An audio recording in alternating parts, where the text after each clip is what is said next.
Hello, Brian. How are you doing, Haley? I'm I very missed happy you. to see you again. It feels like I it's been know. forever, but at the same It's time, it feels like it was yesterday. it's been at least a month. It has been a So month. What a packed month. yeah, tell me about yours and what you're thinking about this morning. I think, well, we started a new month since the last time we spoke, which is March. And whenever new months start, I kind of always get a sense of like what the theme of that month is going to be, or like sometimes it's not an exact month, it's a little bit over, a little bit less. And my theme for March is very much grace. Just the grace of learning, the grace of changing, the grace of trying your best. And, within that comes, I have been writing about cringeworthy moments and how they stick with us and how do we release the cringe. So can I back up for a second? Yeah. How do you define grace? Because I use the word myself, um, and often it's used by the grace of God, Mm. right? And is that what you mean? When I'm saying grace, I'm meeting things with loving kindness versus anger and punishment and wanting to like be really harsh about it. It's more Uh-huh. that loving kindness of like, okay, it happened. Where are we now? What can we do with it now? How can we move forward and be a better person or really take this learning to make an impact? And from my experience, it's a spiritual practice that I see myself getting better, Mm-hmm. more patient, even though I feel less patient. I think I'm I have a great story for you. More patient. Um, and so and it's because I work at it, Mm-hmm. you know. We say this statement in the morning, may I work today to be the person I aspire to be. And I repeat that to myself throughout the day. And it helps me stop from doing something that I wouldn't be proud of. You Yeah. know, like honking a horn, right? Or creating more cringeworthy moments. Did I tell you, and I promise we'll get back to the cringe. Yes, yes, something happened and I didn't have to go back home in cringe, right? So I was kind of proud of myself. So if I told you the story, stop me and we'll jump back to cringe. But I was going to pick up the dog at the groomer, and I drove down a one-way alley to get into the parking lot. But there was this big blue van blocking the whole alley, heading in the wrong direction and blocking the parking lot. I couldn't get around him. I couldn't get into the parking lot. And there were four guys standing, young men standing next to the van.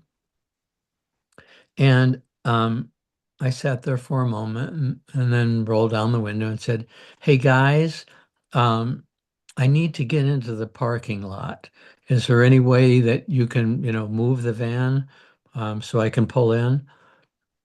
They ignored me, nothing. They didn't respond at all. And I thought, huh, maybe they don't speak English. So I asked, because in South Florida, a Yeah. lot of people speak only Spanish.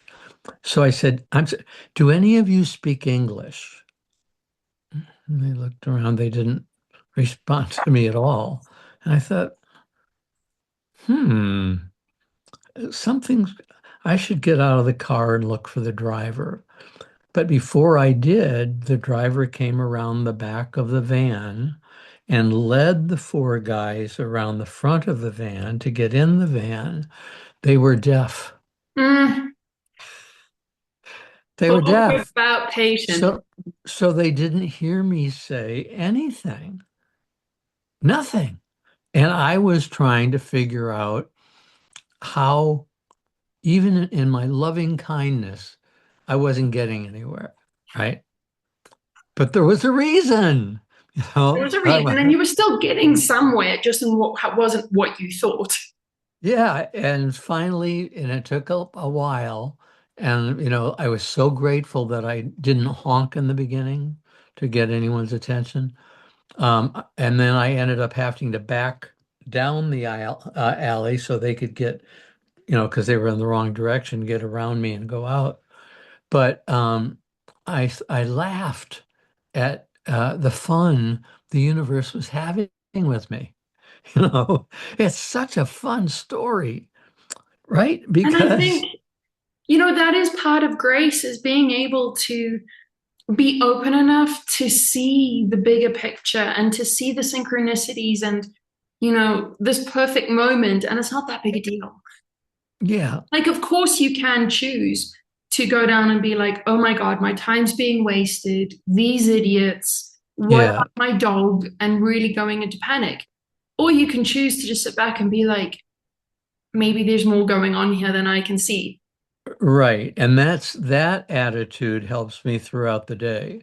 And You know, when we're talking about cringe and we're talking about the grace of change, I think we only get to that point of being more open, of being open to patience by going through those moments where we didn't have any patience, where we were absolute sort of what we would consider right now not a great example of who we are.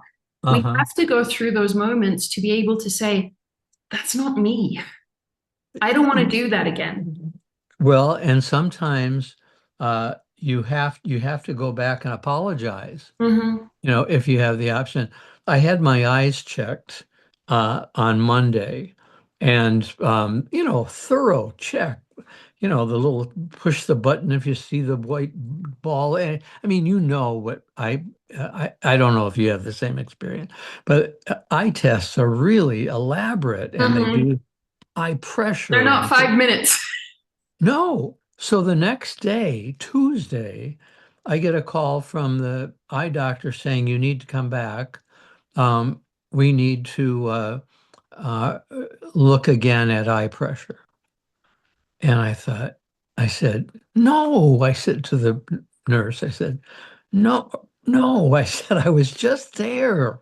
Because once before they screwed up a test because they Oh. have students working for them, right? So I had to go back and have a test redone that should have been done right the first time. So I said, no. And she said, I have an appointment for you this afternoon, tomorrow morning at 10. I said, I'll take the 10 o'clock. So when I went into the office, having had like 24 hours um, to calm down, you know, walked in. I said, "Is Donna here?" And they pointed at Donna. And walked over to Donna. I said, "Donna, I'm Brian McNaught, and I want to apologize to you for being such a grump on the phone yesterday. Seriously, I was yelling at the messenger. You didn't screw up. You're not the eye doctor. You were just asked by the eye doctor to call me and tell me to come in again. And from my perspective, it's just one more appointment I had to go Hmm. to that I didn't want to go to." Right. More prodding, more poking. But she said, "Don't mention it." She said, I didn't even think about it. And I said, "Well, it's not me, and I apologize for it." So I felt good about Mm. that we can go back, you know, and correct a mistake, if we want to, if we choose to, And if you because I have the could, opportunity to. yeah, yeah, yeah, But I think also, I believe the correction of the mistake too is in the change in behavior, in the effort not to repeat that again.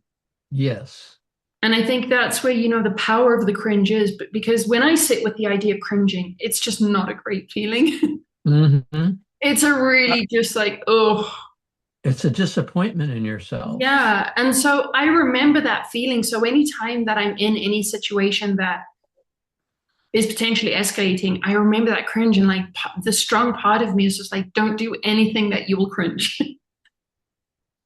And that sort of is the sort of impetuous to, okay, how do we want to behave here? What's the experience that I want to have? And I want this person to have of me.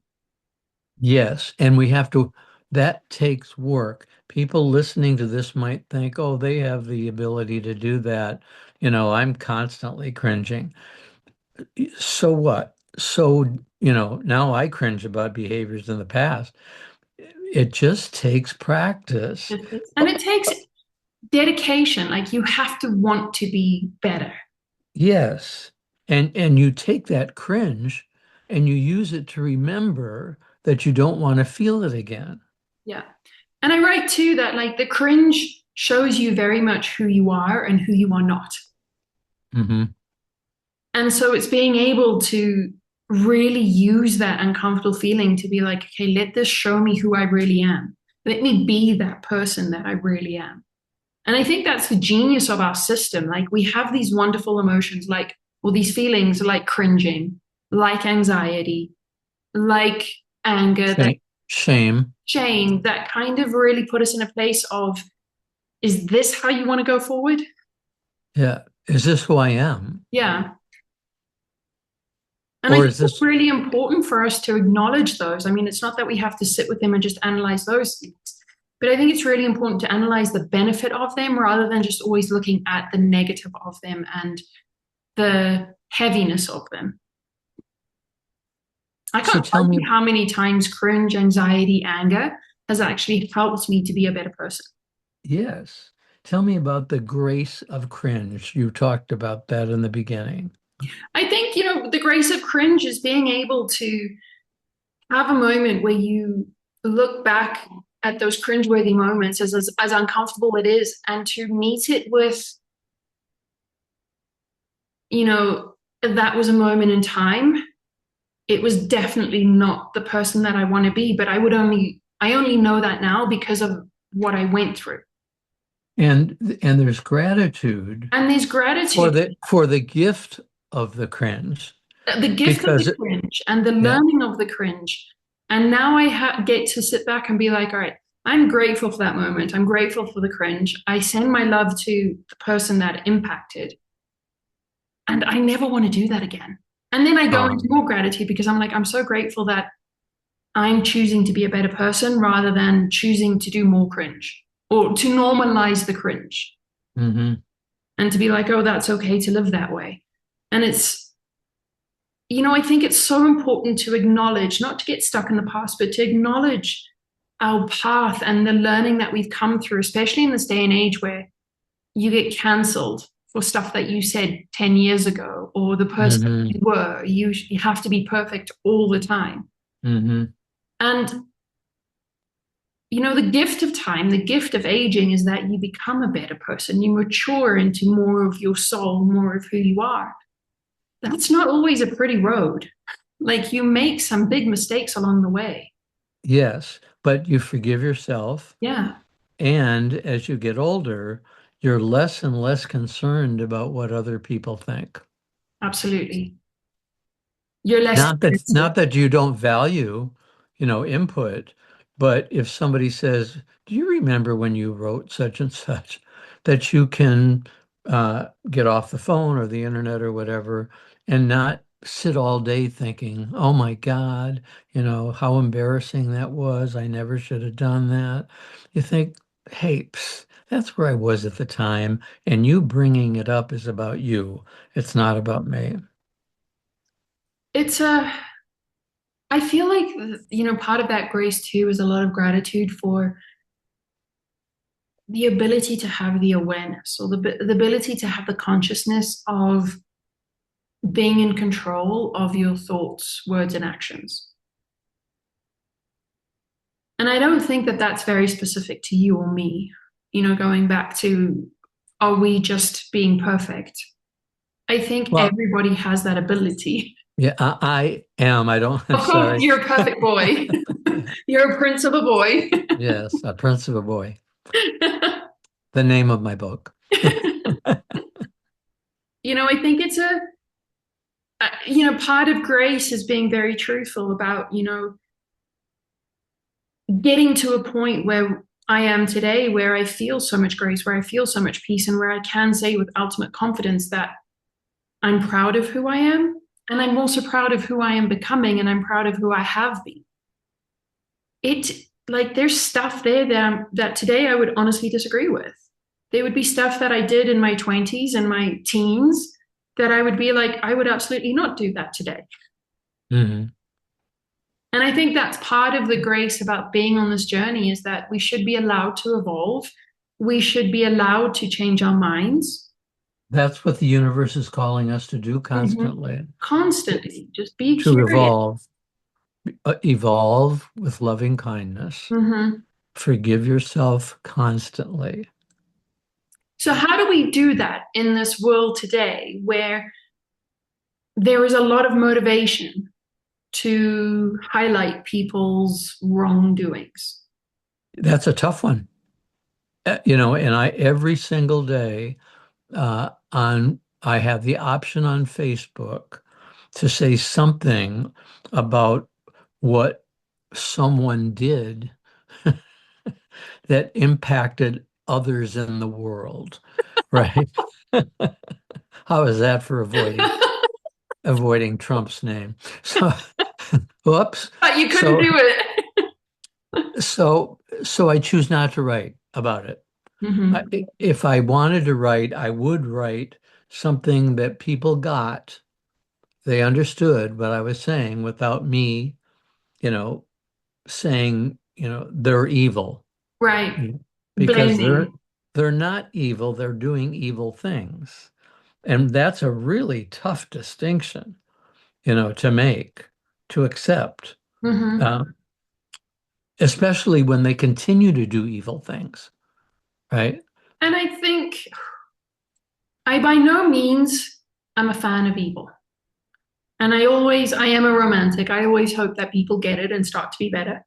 Hmm. Like, just be a better person because I think there are fundamental truths. Like, again, what you were saying, humans are meant to be loving, humans are meant to be connected. We're meant to look after each other, we're meant to enjoy each other versus destroy each other.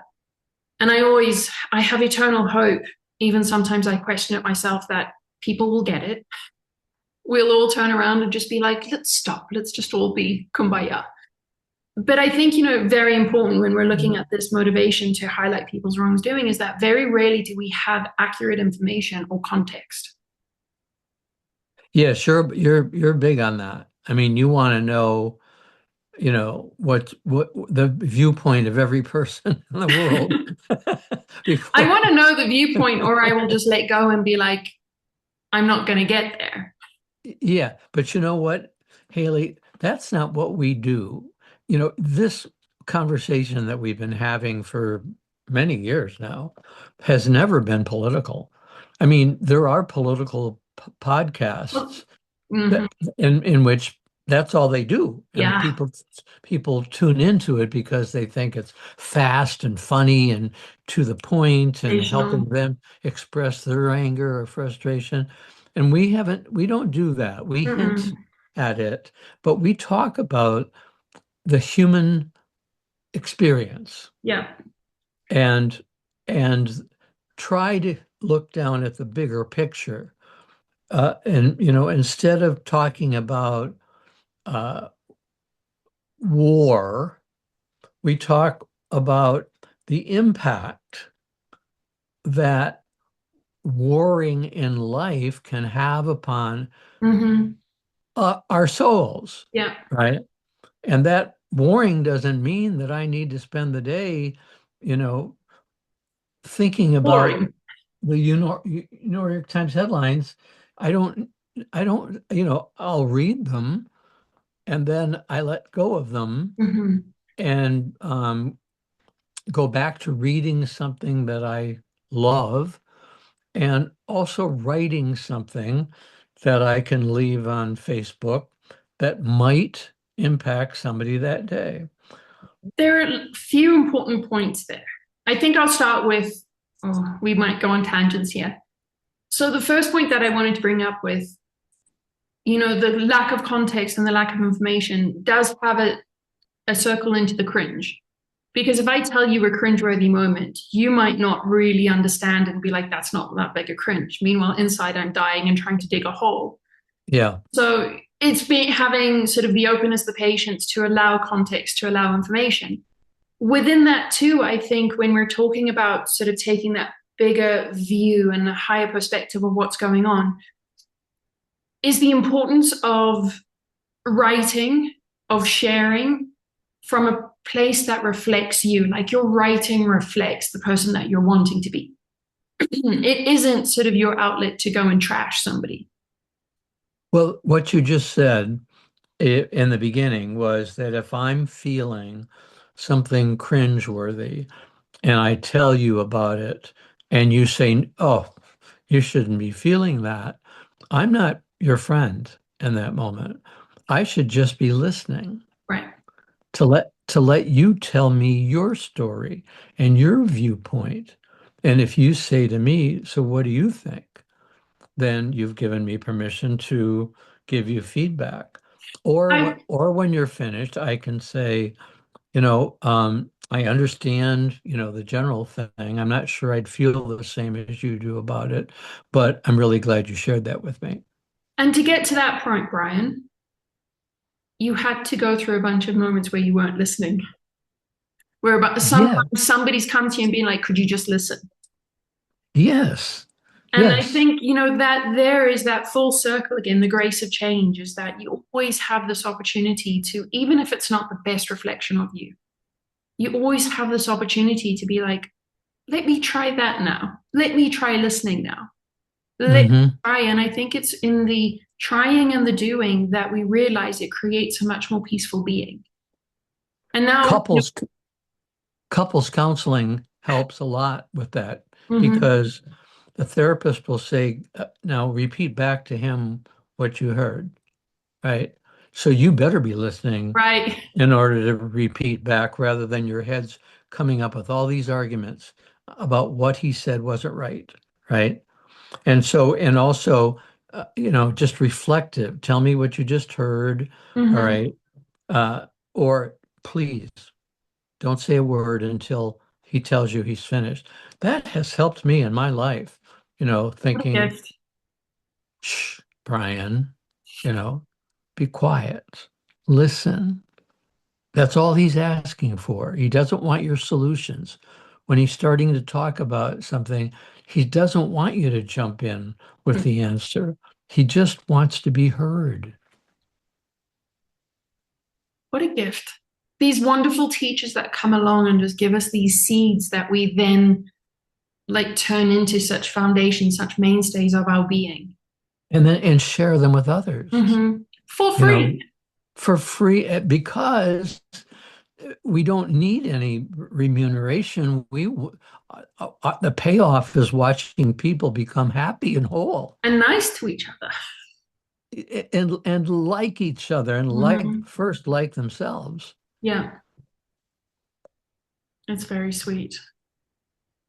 Isn't that I sweet? had I had an experience last night in walking the dog that on our way back there was a guy at the bus stop. It was rainy and windy last night, and he was in a big green poncho, right? The kind of thing you put on when it's raining and it's Hmm. plastic. Well, Sebastian had never seen something green, and this guy was kind of hefty, and the wind was blowing Oh big. God. So he kind of looked like the Michelin Man in green. And so Sebastian started to growl because he didn't know what it was, right? The guy even had the hood up and he had ear plugs, or, what do they call the things when Earpods. you to listen to music? Uh, so Sebastian picked up this vibe, that said, there's something wrong here, right? Hmm. And the guy was nasty. Mm. About the dog, um, about my taking my attention to the dog, and then he needed to leave with a nasty quip, right? And so I had him summed up by the time we got finished with the walk in terms of what I thought his life experiences were and what brought him to that point. And I would love to have stayed and taught, saying something like, "You seem upset. What's going on?" Right? Because I love to do that. Hmm. They may not want to talk. No. They may want to listen to their music, or they may want to be angry at the dog.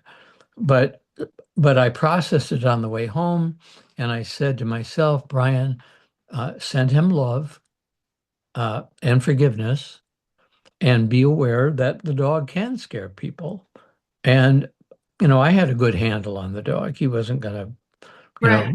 get anywhere near the guy. But but I had to process, and I said to myself, let go of him, or he will be sitting with you all night, right? Big green blob. Yes. And so sending him love is really saying, I hope your life experiences change so that you're less unhappy, less scared, less judgmental, less whatever is going on, because clearly there's a bitterness to you. And I have dogs now, so I view the world a little bit differently now. Hmm. Because I had dogs growing up as a kid, or pets, lots and lots of pets growing up as a kid. And then once I became an adult, I just, it was too much responsibility. And now we have these two dogs, and I see things now through the perspective of a pet owner. And I find myself sometimes having to be very decisive about how I'm processing for the dog because I tend to be curious about what their perspective is. And, Hmm. I fully am present with the idea that, dogs are intelligent. I don't know if they're as intelligent as humans. Somebody can debate that. But new things are still new things to dogs. Things that created fear in them still create fear in them. And it takes an enormous amount of time. We were with trainers last week who mentioned it's going to take like a good year, year and a half for the dog to kind of settle down and be aware that the thing that caused pain in the past isn't causing pain here. And so I tend to always kind of side with the dog and be Hmm. like, okay, Sebastian wasn't in the wrong here. Yeah, I don't think you're wrong in doing that. I think, Sebastian drives us crazy with his barking, as because of the pitch of his Oh my bark. It's God. really I so so. sympathize with you. But I say to myself, he's protecting us.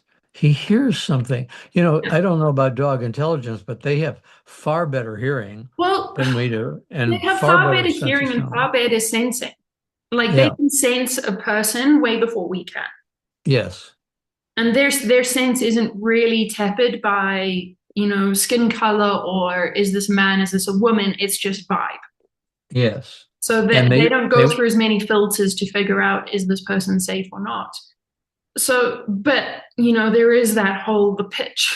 You're just like, I think my brain is going to explode because of the pitch. uh-huh. Uh-huh.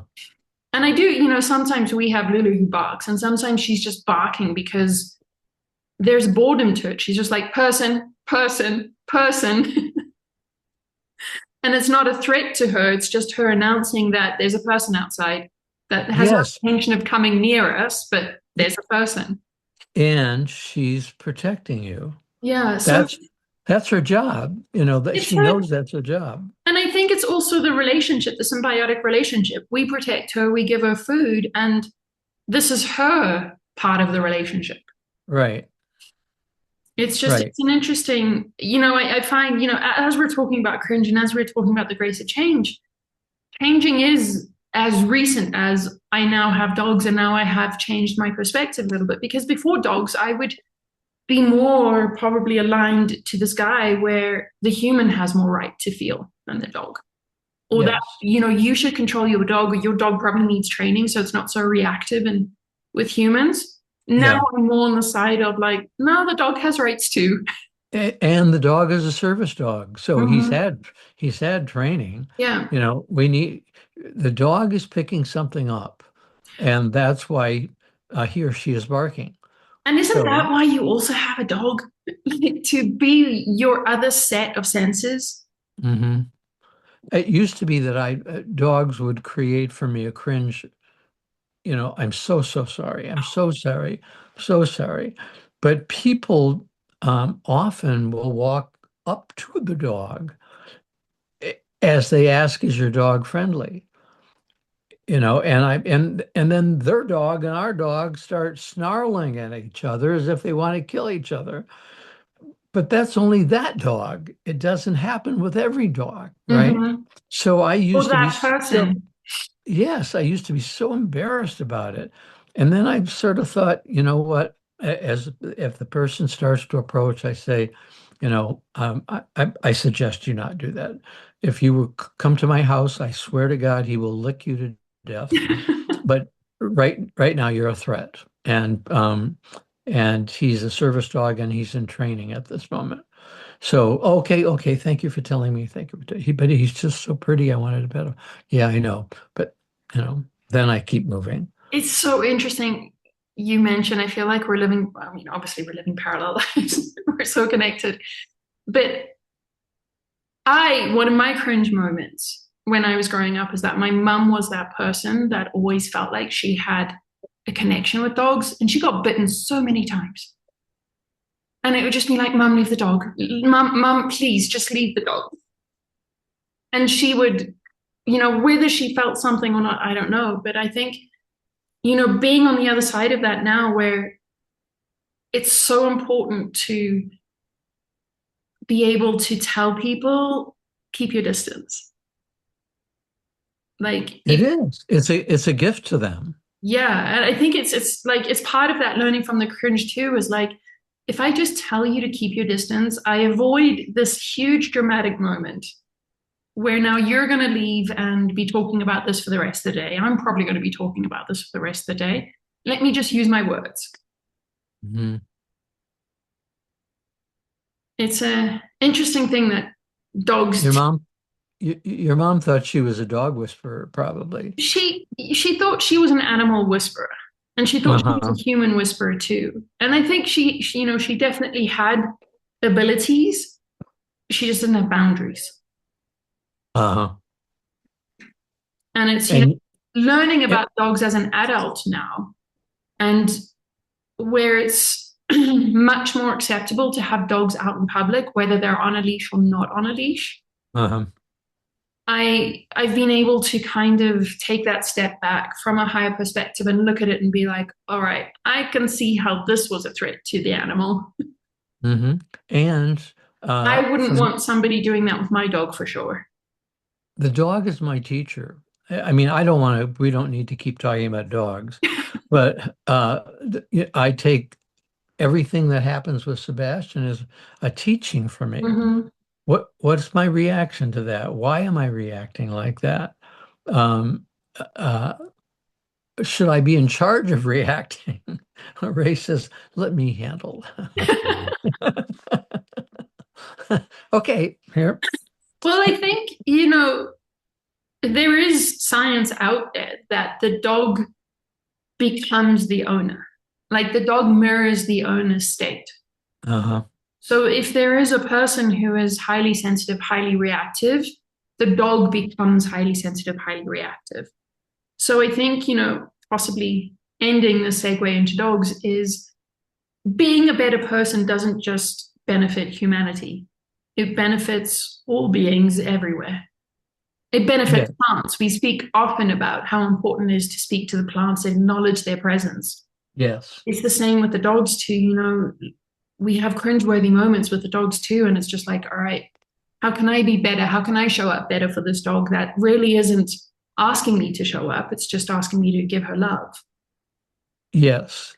And one last thing I promise about the dogs, and I'll segue back to humans, is that Sebastian reacts differently to Ray and me because we talk differently. Yeah. I'm very animated, when did you have a good nap? Let me, and Ray's very affectionate with the dog, but he talks differently. It's more a command. Hmm. And I'm more the playmate, right? And the same thing, it translates to humans. Humans pick up on from us, you Hmm. know, our playfulness, our lack of being a threat by the way we talk right off the bat, right? They sit back sometimes and think, who is he? But it actually, they're picking up a friendliness, I think. And that's going all the way back to the guys by the side of the van, you Hmm. know. I thought I was communicating friendliness and happiness and, lack of judgment and joy. And they didn't hear a thing I said. Uh, and But I'm sure they and saw your face and your body posture. if they looked at me, see, they were turning away from me. Oh, They weren't, they didn't even they were, hear that you were there. no, I mean, they'd see me and then they'd turn away you know, and one was blind, Oh, God. it turns out, uh, How that I amazing hadn't, that they're in this opportunity to use their skills in different ways. yeah, yeah. Well, for me, it's you do your best, you know, and if you do your best, you will avoid the need to cringe, right? Yeah, but I think you will limit. Yes, but yes, you will limit the amount of time you spend cringing, but you have to work at it. Yeah, it's a Yeah, constant work, and I think it's a constant awareness of how am I being in this moment and make good decisions. Yeah, I yeah, know that there was a meme on social media a few years ago where a mother was talking to her child and was like, make a good decision right now. And that became a meme for so many different kinds of videos. And I always come back to them, just like, make good decisions. Make good decisions hmm today. and uh, that can be interpreted very differently. Mm-hmm. Make a good decision for some people is, what stock have I just invested in? Mm-hmm. That's all that their life is about, is watching their portfolio grow and being threatened by the oil, price of oil I today. mean, But make good decisions for your make good. own soul, Mm-hmm. for your own soul. That, that that's what I, so want to say to, you know, people in power today is, you know, th please, for a moment, don't think about reelection. Think about how is your behavior impacting your being, and how is your behavior impacting the happiness of others, right? Because you say you're Christian, Muslim, Jew. Well, that means you have a basis of faith. Mm-hmm. What is your faith teaching you? And a basis of, in all of those religions, a basis of treat one another with kindness. We are, love is the way to go. I am very easily pulled into these things because I always choose the underdog and I always choose like I'm very protective of justice, what I conceive to be justice. And I have to be very conscious to myself of like, this is something I can manage. This is none of my business. This is not my call in this lifetime. And my job is to let it go. And one Yes. of the ways that I found is really helpful to me to let it go is this idea of karma. That for every one of us, for every action, there is a reaction. And we have to experience that entire cycle. And I always think to myself, like, I don't know what I did in past lives, but some of the heaviness that I've experienced in this life didn't feel good. And if there was karma associated that because maybe in a past life or maybe in this life, I was a destructive person and this was my, balancing of that to make the choice now, I don't want to do that and I will not support that. That felt like shit. So I always think, these people that are on that other side where their motivation is fear, their motivation is I need to destroy before I'm destroyed, karma's going to come. Their balance has to come at some point. hmm And I don't even want to think about how that's going to feel to them. Yeah, it's none of my business. I And would like to, that I would allows me like to to let hear it it. go. Yeah. I have to let it go because they're not my responsibility. And You that's, know, it's none of our business. yeah. Yeah. It's, What is my business is if you're wandering and you're looking for help, and I have an idea what would be helpful, that's my business Yeah. is, is to help if I can. And if Uh, somebody came to you and said, "What do you think?" or then it's my business to give what I think about it. But I think, part of grace is humility, to be able to step back and say, that's none of my business. mm, I have responsibility for that person or all of the destructive behavior in the world, or all of the good behavior either. hmm Haley, one of the things that you have already faced, but will continue to face, and I'm dealing with right now is what's my next job? Mm, You know, I don't see another book.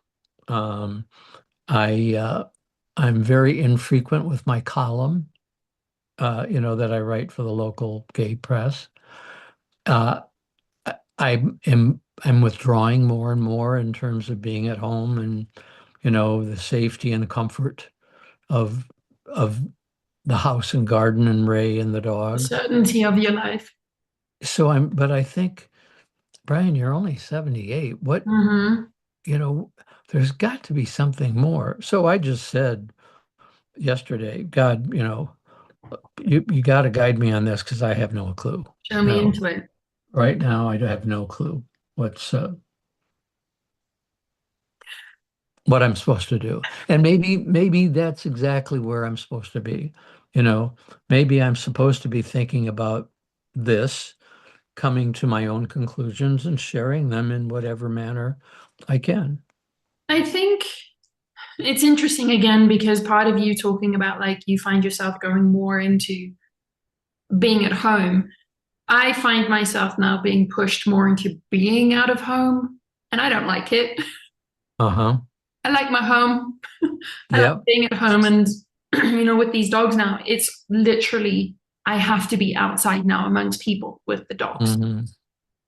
And I think part of having faith, part of being authentic about the path is being able to trust that there's a bigger meaning to it and that we're not given all the information immediately because we are humans and we'd immediately jump to the outcome. Hmm. I think this is a very tumultuous time. And it's a very important time to be listening, And to yourself, to just to listen to the everything. Holy Spirit, Yeah, and listen to birds, yeah, listen to nature, listen to yes. the sounds that are in your immediate presence, because that's an immediate key doorway into listening to that presence within you. And that's all you have. That's, That's your garden. This is your reality. I think that's the fountain of wisdom. Yes. And so I think part of the grace of change is that we have these periods in between where it's quiet. We have this stretch zone where nothing doesn't seem like it's really happening in front of us. We have to have faith that if we take that higher perspective, we can see that there's so much synchronizing and coming together for us to eventually get that message, now you move. Hmm. And I think, the world is changing. So the way that we were in service before will change with that so that we can always be in the greater service. So I think it's, coming back to our passions, being very clear on our values, our why, and knowing that that is something that is so deeply our soul that it's only organic and natural that that's how it's going to continue to be. Hmm. Sharing, whether that's sharing writing or sharing speaking, or maybe you go on Oprah, Is she maybe you still get the on? movie. Is Oprah still on TV? Oprah, oh my God, we're about to have another sidebar. Oprah's very interesting to me. She's still out there, and she kind of really came back into my purview over this year actually. First of all, she did a session or a segment, a show on the trend of adults breaking up with their parents. And that was very interesting to me. And now she's also a very big a supporter of Ozempic and the GLP-1s or the GLPs. And it's very interesting to me because I'm learning patience and I have to keep moving myself into a place of neutrality to, again, remember it's none of my business, but also to decide, not to decide, but to remember that there are no gurus. There are no gurus There are outside of ourselves. there are no gurus, did you say? Yeah, there's no gurus outside of ourselves. And I think we tend to put people like Oprah, Deepak Chopra, um, Jay Shetty on these pedestals as gurus. And then we see that they're human and struggling with the same human things that we're struggling with. And we're just like, you're a fake. Well, the reading from the Tao Te Ching that Ray and I did this morning was don't try to imitate the sages of old. Mm, This is a different time. yeah. They were responding to their time. So you have to be your own sage. You have to create your own wisdom. Hmm.